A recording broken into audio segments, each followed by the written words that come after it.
Film की शुरुआत में एक मुर्दा घर दिखाया गया जहां मिन नाम का लड़का अचानक जिंदा हो जाता है। अब उसे कुछ भी याद नहीं आ रहा था, इसलिए वो बाहर जाने की कोशिश करता है। तब उसे देखकर सारे वर्कर्स डर जाते हैं, चिल्लाने लगे। अब मिन को पकड़कर वापस बेड पर लिटा दिया जाता है। मिन को कुछ समझ नहीं आती, इसलिए वो यहाँ से भागने की कोशिश करता है, लेकिन तभी सामने नर्स और डॉक्टर आ गई, जो उसे अजीब तरह से घूरते हुए उल्टे सीधे सवाल करने लगते हैं। इससे मिन और डर जाता है। वो भागकर खिड़की खोलकर वहाँ से बाहर आ गया। बारिश की वजह से उसका पैर फिसल गया और वो बिल्डिंग की इतनी ऊंचाई से नीचे गिरने लगता है। पर अचानक एक अनजान ताकत उसे बचाकर बिल्डिंग पर खड़ा कर देती है। इस पर मिन को यकीन नहीं हो रहा था, क्योंकि वो गिरने की बजाय बिल्डिंग पर चल रहा था। अब सफाई करने वाला आदमी वहाँ आया, जो भी मिन की तरह बिल्डिंग पर चल पा रहा था। मिन उससे पूछता है, क्या ये सब सच में हो रहा है? उसे यकीन दिलाने के लिए आदमी मिन को थप्पड़ मारता है। वो फिर अपने बारे में बताता है कि मैं गार्डियन हूँ और तुम्हारी आत्मा तुम्हारी बॉडी जिस्म से कब की जा चुकी है, इसीलिए तुम्हारी सभी यादों को मिटा दिया गया है। लेकिन भटकती हुई आत्मा को दोबारा जीने के लिए तुम्हारा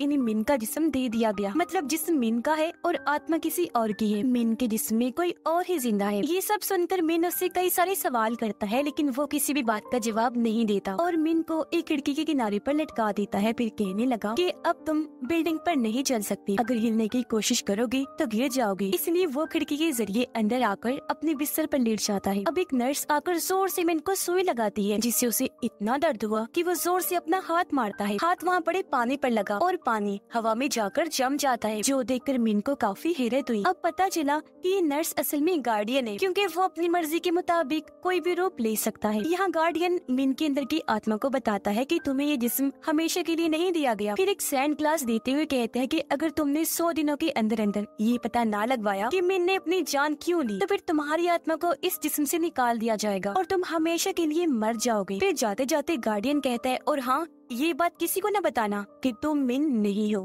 उसे हॉस्पिटल से छुट्टी मिल जाती है। मिन अपनी मॉम के साथ घर आ गया। अपनी मॉम से पूछता है कि जिस मैंने अपनी जान लेने की कोशिश की उस दिन क्या हुआ था। वो कहती है कि चुप कर जाओ, मैं इस बारे में कोई बात नहीं करना चाहती। अब मिन अपने डैड को देखता है, जो कॉल पर मसरूफ थे। वो जब उसे देखते हैं तो मिलने के लिए इंतजार करने का कहते हैं, जिस पर मिन को काफी अजीब लगा कि मेरे डैड बजाय मुझसे मिलने के इंतजार करने का कह रहे हैं। रात को जब सारे सो रही थी तो मिन पूरे घर को चेक करने लगता है। उसे एक फोटो एल्बम मिला, जिसे देखने पर मिन की तस्वीरें उसमें नहीं थी। उसे अजीब लगा, लेकिन फिर वो अपने पुराने कमरे की तलाशी लेने के लिए जाने लगा, पर दरवाजा लॉक था। इसलिए वो नीचे से कमरे के अंदर झांकने की कोशिश करता है, जहाँ इतने ही देर में मिन का भाई आ गया, जो उसे सोने का कहता है। अगली सुबह जब मिन की आँख खुली तो उसने देखा कि मेरा भाई अपना लैपटॉप लेकर जा रहा है। तब उसके जाते ही वो एक जगह से चाबियां उठाकर उनसे दरवाजे का लॉक खोलने की कोशिश करता है, पर किसी भी चाबी से उसका कमरा नहीं खुलता। वो अब अपने भाई के कमरे में आकर खिड़की के जरिए बाहर आया और वहाँ से अपने कमरे की खिड़की से अंदर आ जाता है। यहाँ उसे खाली फर्नीचर और एक तस्वीर के अलावा कुछ नहीं मिलता। तस्वीर पर उस दिन की डेट लिखी हुई थी जब मिन ने अपनी जान लेने की कोशिश की थी, जो देख वो चौंक गया और तस्वीर उसके हाथ से नीचे गिर जाती है। आवाज सुनकर उसकी मॉम यहाँ आ गई। मिन पूछता है कि मेरे सामान का क्या हुआ। मॉम कहती है, अपनी जान लेने से पहले तुमने सारे सामान को बर्बाद कर दिया था। फिर वो मिन के गले से लग गई, रोते हुए कहती है कि आइंदा अपनी जान लेने की कोशिश मत करना बेटा। अब उसकी मॉम उसे स्कूल छोड़ने जाती है, समझाने लगी कि अगर किसी ने तुमसे पूछा कि तुम स्कूल क्यों नहीं आए तो ये कह देना कि मैं बीमार था। ये मत बताना कि मैंने अपनी जान लेने की कोशिश की थी। स्कूल आकर पता चला कि मिन की ज्यादा दोस्त नहीं है, उसकी बस एक बेस्ट फ्रेंड है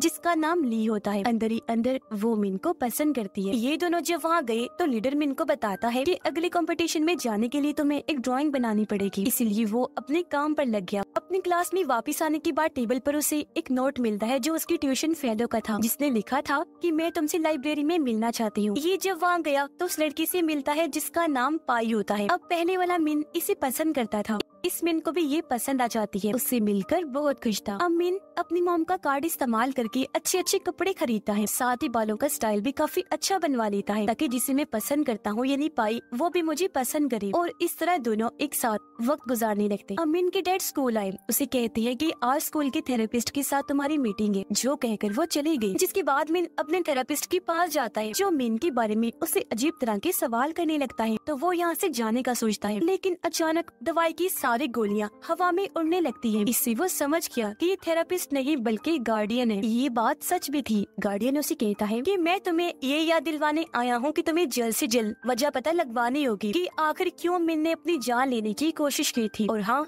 जैसे तुम ठीक जवाब दोगे सैंड क्लास बंद हो जाएगा।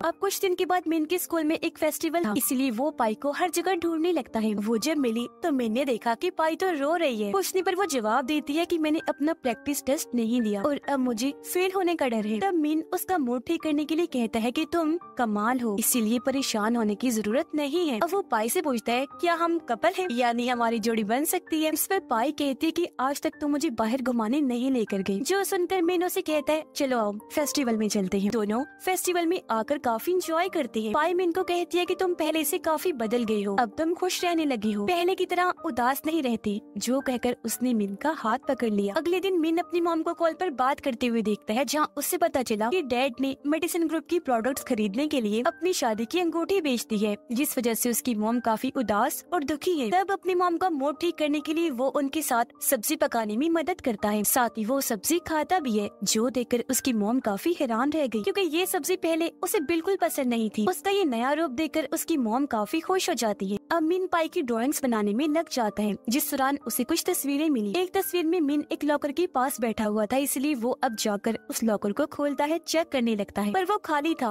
अब तभी यहाँ मिन की दोस्त ली आ जाती है, जो उसे बताने लगी कि हमने लैपटॉप और एक नोट को इस लॉकर में रखा था और उस पर लिखा था कि ये लैपटॉप मेरी मॉम को दे देना। वो कहती है कि जब मैं लैपटॉप देने तुम्हारे घर गई तो वहाँ मुझे तुम्हारी मॉम नहीं मिली, इसलिए मैंने तुम्हारा लैपटॉप तुम्हारे भाई को दे दिया। अब घर आकर मिन अपने भाई के कमरे में गया, हर जगह अपने लैपटॉप को ढूंढने लगता है, मगर उसे कहीं भी वो नहीं मिलता। मिन के हाथ कुछ तस्वीरें लगी, चेक करने पर उसके चेहरे को पूरी तरह खरोच कर खराब किया हुआ था। यहाँ उसे कुछ डॉक्यूमेंट्स भी मिले, जिन्हें देखकर मिन को पता चला कि मेरा भाई पढ़ाई करने के लिए जर्मनी जाने वाला था। जिसके बाद वो अपने भाई के कंप्यूटर को चेक करने लगता है, जिसमें उसका भाई एक लड़की से मैसेज पर बात कर रहा था। उनकी बातचीत पढ़कर मिन को पता चला कि मेरी वजह से ये भाई जर्मनी नहीं जा पाया, क्योंकि उससे अपनी फैमिली की देखभाल करने के लिए यहाँ रुकना पड़ा। यही वजह है कि वो मिन को सख्त नापसंद करता है और चाहता है कि वो मर जाए। यहाँ उसके भाई ने ये भी लिखा था कि मुझे अपने भाई मिन के लैपटॉप में एक आखिरी अलविदा का खत भी मिला था, जो मेरे भाई ने मरने से पहले लिखा था और मैंने अपने मॉम डैड को इस बारे में नहीं बताया। तो यहाँ मिन को पता चल गया कि मेरे भाई के पास जो दूसरा लैपटॉप है वो मेरा ही है। तो उसे ढूंढने के लिए वो अपने भाई के कॉलेज जाता है। उसे अपना लैपटॉप मिल भी गया, जिसे उठाकर वो घर आ जाता है। इससे पहले उसे देख पाता, यहाँ उसका भाई आकर लैपटॉप छीन लेता है, फिर कहने लगा कि हमारी फैमिली तुम्हारे बगैर ही खुश है। जो कहकर वो लैपटॉप को घर से बाहर फेंक देता है। इसीलिए मिन जल्दी से अपना लैपटॉप लेने बाहर आया, देखता है ये लैपटॉप तो हवा में तैर रहा है। दरअसल वहाँ औरत के रूप में गार्डियन बैठा हुआ था, जिसने अपनी ताकत से लैपटॉप को हवा में रोक दिया था और अब अगले ही पल उसने लैपटॉप जमीन पर गिरा दिया। जो करने के बाद वो मिन पर हंसने लगता है। मिन जल्दी से लैपटॉप लेकर घर आया। चेक करने से उसे पता चला कि मैंने बोतल में जहरीली दवाई मिलाकर उसे पी लिया था, लेकिन मरने से पहले उसने अपनी सभी तस्वीरों से अपना चेहरा खरोचकर मिटा दिया था और अपने सारे सामान को जला दिया था। ये भी पता चला कि मिन अपने डैड से नफरत करता है, क्योंकि वो अपने प्रोडक्ट्स की मेडिसिन लेने के लिए उसकी मॉम की सैलरी खर्च करते थे, और क्योंकि उसका भाई भी मिन को हमेशा छोटा महसूस करवाने की कोशिश में लगा रहता था, इसीलिए वो अपने भाई से भी नफरत करता है। यानी इस घर में सिर्फ उसकी मॉम ही थी जिनसे मिन प्यार करता है, पर उसकी मॉम क्योंकि ज्यादातर घर से बाहर रहती है, तो उसकी जिंदगी में अब बस पाई ही बची थी, जिसे वो पसंद किया करता था। अब एक दिन जब वो पाई से मिलने गया तो देखता है कि उसका टीचर पाई के साथ गलत करने की कोशिश कर रहा है, जो करने से पाई भी उसे मना नहीं कर रही। और ये देखकर मिन को काफी हैरत होने लगी, उसे बुरा भी लगता है। अब फिलहाल तो वो टीचर को मना नहीं करता, लेकिन अगले दिन क्लास में जाकर टीचर के मुँह पर जोरदार मुक्का मारता है, जिससे टीचर नीचे गिर गया। फिर वो पाई को अपने साथ छत पर लेकर गया। पूछता है कि कल रात तुम क्या कर रही थी? टीचर तुम्हारे साथ गलत कर रहा था और तुम करने दे रही थी, आखिर क्यों किया तुमने ऐसा? जिस पर पाई रो पड़ती है, कहती है कि मैं उस टीचर को जरा पसंद नहीं करती, हमारे बीच ऐसी वैसी कोई बात भी नहीं है, मैं फिर भी उस टीचर के साथ इसलिए रहती हूँ क्योंकि उनकी वजह से ही मैं ओलंपिक्स टीम में जा सकती हूँ। जिससे पता चला कि पाई के लिए अपने फ्यूचर मुस्तकबिल के अलावा और कोई चीज मायने नहीं रखती, जिस पर मिन को काफी बुरा लगा। वो सोचने लगता है जिसे पाई को मेरी जरूरत नहीं, इसलिए वो उसे नीचे की तरफ इशारा करके कहता है कि मुझे मर ही जाना चाहिए। अब स्कूल में मिन के डैड आए, जो उसे डांटने लगते हैं क्योंकि प्रिंसिपल ने उसकी शिकायत कर दी थी। वो उसे डांट रहे थे कि तभी मिन भी उन पर गुस्सा करने लगा। कहता है कि आप भी कोई अच्छी नहीं हो, क्योंकि आपने प्रोडक्ट्स खरीद ली, मेडिसिन ग्रुप का हिस्सा बनने के लिए मेरी मॉम की अंगूठी बेची। जो बोलकर वो यहाँ से चला गया। अब मिन को अपनी मॉम का बिजनेस कार्ड मिलता है, जिसके पीछे एक घर का एड्रेस लिखा हुआ था। उस एड्रेस पर जब वो गया तो अपनी मॉम को एक आदमी के साथ देखता है, जो उसकी मॉम का दोस्त था। यानी उनका चक्कर चल रहा था। उसकी मॉम ने भी मिन को देख लिया था। वो उसे समझाने के लिए जाने लगी, पर मिन जो पहले ही काफी दुखी था वहाँ से चला जाता है और अब वो एक पुल के ऊपर आकर खड़ा हो गया। नीचे देखकर सोचने लगता है कि एक बार फिर मुझे अपनी जान ले लेनी चाहिए। बारिश हो रही थी जिसकी बूंदें अचानक हवा में ही रुक जाती हैं, क्योंकि वहाँ गार्डियन आ गया था जो इस वक्त बच्चे के रूप में था। वो मिन के पास आकर पूछता है कि बताओ वजह क्यों आखिर मिन ने अपनी जान लेने की कोशिश की थी। तो वो जवाब देता है क्योंकि मिन इस जिंदगी से नफरत करता था और उसने जो भी किया उसमें उसकी फैमिली और पाई जिम्मेदार है, न कि मिन, जिनसे तंग आकर ही उसने अपनी जान लेने की कोशिश की थी, क्योंकि वो सभी लोग भरोसे के काबिल नहीं है। मिन के जवाब देने के बावजूद भी उसका सैंड ग्लास बंद नहीं होता, जिसका मतलब था कि ये जवाब उसने गलत दिया था। इसलिए गार्डियन कहता है कि गलत जवाब, और अब ठीक जवाब देने के लिए तुम्हारे पास 3 दिन का टाइम है। जिसके बाद वो अपने घर आकर अपनी सभी चीजों को तोड़ने लगता है। तब यहाँ ली आई उसे कहती है कि तुमने अभी तक अपनी ड्राइंग क्यों नहीं बनाई। मिन जो पहले ही गुस्से में था कहता है कि तुम्हें मेरी फिक्र करने की जरूरत नहीं है। इसके अलावा और भी कई सारी गलत बातें वो करता है। यहाँ तक कह देता है कि मैंने तुम्हें कभी अपनी दोस्त समझा ही नहीं। ये सुनकर वो काफी दुखी हो गई, यहाँ से चली जाती है। अब मिन और उसकी डैड उसकी मॉम को लेने गए, जो आज के दिन काम करके घर वापस लौट रही थी।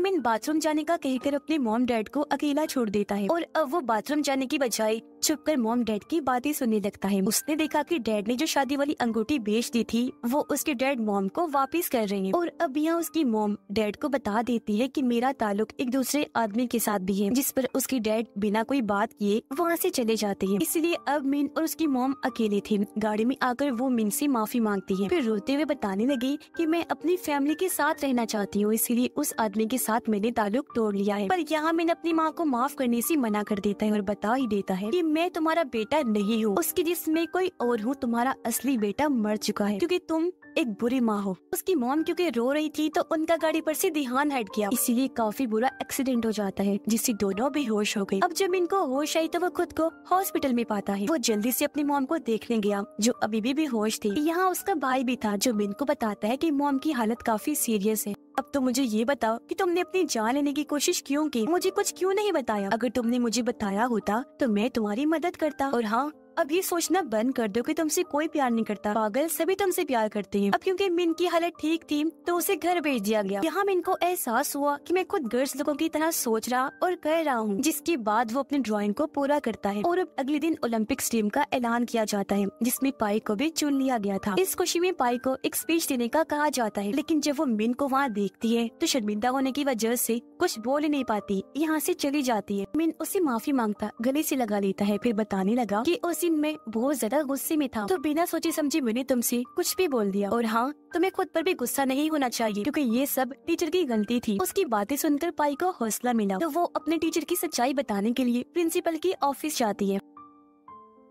इसके बाद मिन ली से मिला, उससे भी माफी मांगता है, फिर कहने लगा कि तुम अकेले हो जो हमेशा मेरे बारे में अच्छा सोचती हो, मेरा साथ देती हो, जिसके लिए तुमने कभी भी अपनी तारीफ तक नहीं की। ये सुनकर ली उसे माफ कर देती है, फिर कहने लगी कि तुमने टीम को ड्राइंग बनाकर नहीं दी थी ना, इसलिए मैंने टीम को तुम्हारी पुरानी ड्राइंग दे दी। और अब जब स्टंट कार्ड पर मिन अपनी पुरानी ड्राइंग देखता है तो वो काफी हैरान रह गया क्योंकि ये तो वही वाली ड्राइंग थी जो अभी अभी उसने पाई के लिए बनाई थी। और अब थोड़ी ही देर में मिन के दिमाग में उसकी पुरानी यादें आने लगती है, जिससे उसे मिन की पिछली जिंदगी दिखाई देती है। इसमें उसे अपनी फैमिली और पाई के साथ गुजारे गए सभी अच्छे पल दिखाई देने लगते हैं। और अब ये सब सोचते सोचते अचानक मिन सीढ़ियों से नीचे गिर जाता है। ऐसा होने से उसका सैंड ग्लास जेब से निकलकर नीचे गिर गया, जिसके साथ ही अचानक से मिन अपने कमरे में पहुंच जाता है। मिन समझ जाता है कि उसने अपनी जान लेने की कोशिश इसलिए की थी क्योंकि वो नहीं जानता था कि जिंदगी में अच्छी चीजों पर ध्यान कैसे दिया जाता है। इसलिए अब वो मान जाता है कि मेरी जान लेने की कोशिश में किसी की गलती नहीं थी बल्कि सारी मेरी खुद की ही गलती थी। ये सुनकर गार्डियन कहते हैं कि बहुत खूब, तुम्हारा जवाब अब बिल्कुल ठीक है और बहुत बहुत मुबारक हो, तुमने अपनी आत्मा को जीत लिया है। जिसके बाद गार्डियन वहाँ से गायब हो जाता है। ऐसा होते ही मिन भी दोबारा से स्कूल में पहुँच जाता है। जहाँ ली उसे देखते ही मिन के पास आ जाती है और वो भी उसके गले से लग जाता है। वो यहाँ से सीधा हॉस्पिटल गया, देखता है कि उसकी मॉम को भी होश आ गई है। वो मिन को बताती है कि मेरी तुम्हारे डैड के साथ डिवोर्स हो रही है, इसीलिए अब तुम्हें फैसला करना होगा कि तुम किसके साथ रहना चाहते हो। और हाँ, अगर तुमने अपने डैड को चुना तो मैं तुम्हें कभी गलत नहीं समझूंगी क्योंकि मैं अच्छी मॉम नहीं हूँ और ये बात तुमने भी कही थी ना। ये सुनकर मिन रोने लगा और अपनी मॉम से उन सब बातों की माफी मांगता है जिनकी वजह से उसकी मॉम का दिल दुखा था। वो मॉम के गले से लग गया और कभी आपका बेटा होने पर पछतावा नहीं होगा बल्कि फख्र होगा। आप बहुत अच्छी मॉम हैं। जिसके बाद मिन अपनी नॉर्मल जिंदगी गुजारने लगता है। उसे जिंदगी और अच्छी चीजों का पता चल गया था। इस फिल्म की कहानी भी यहीं पर खत्म हो जाती है।